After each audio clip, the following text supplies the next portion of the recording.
So I wake up this morning, man, and I'm looking at my phone and checking my messages, and I see these pop-ups on my phone about these allegations against Trey Songz, some sexual assault allegations.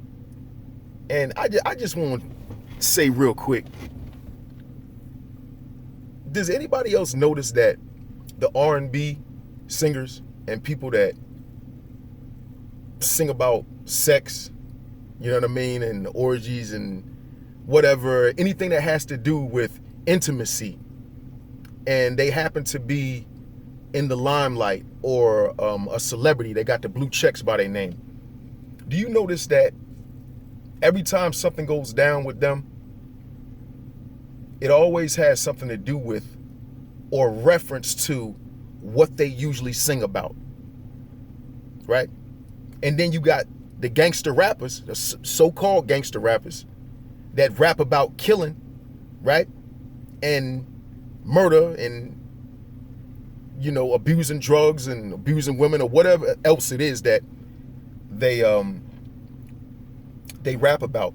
Do you notice that when something happens with them, it usually has something to do with them being murdered or them being involved in a murder or them being involved in some type of gang activity or having a RICO joint on them? You know what I'm saying?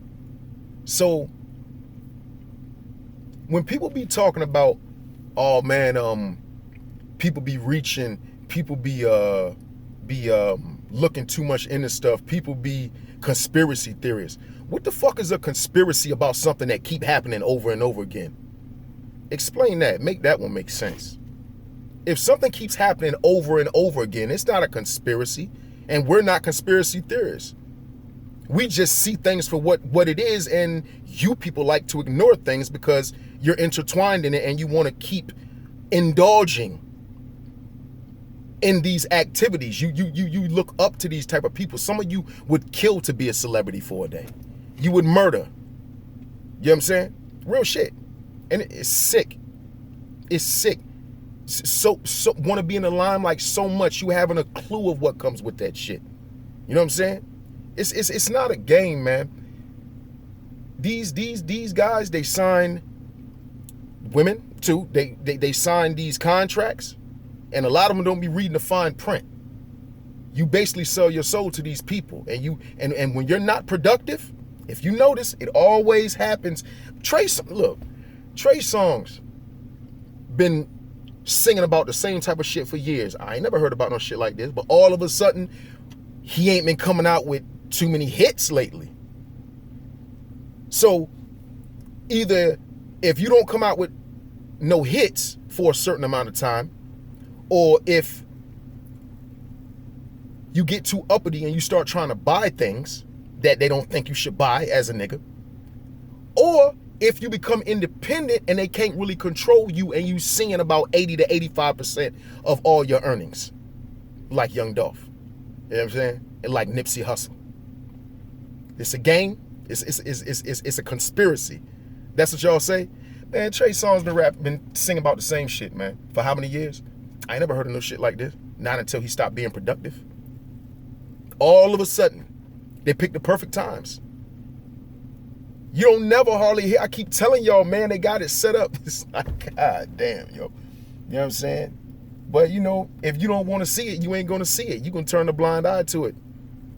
That's what people be doing. They turn a blind eye to shit, and they try to oppress and make the people who's pointing the truth out seem like the crazy ones. Like, y'all, man, boy, oh boy, I tell you, man, I can't do it. I can't do it, man. I don't understand you people, man. You know, if you can't listen to that stuff without it controlling your mindset and controlling your mood, or putting you in a negative mind state, then you don't need to be listening to it. You know what I'm saying? The same way with these people out here that can't afford their habits. You know what I'm saying? If you can't afford what it is that you like to do, don't bring nobody else into your shit. You know what I'm saying? If you can't afford it, then you don't need it. And if you can't handle it, then you don't need to be fucking watching it or listening to it. Point blank and period. Black Dr. Phil, and I'm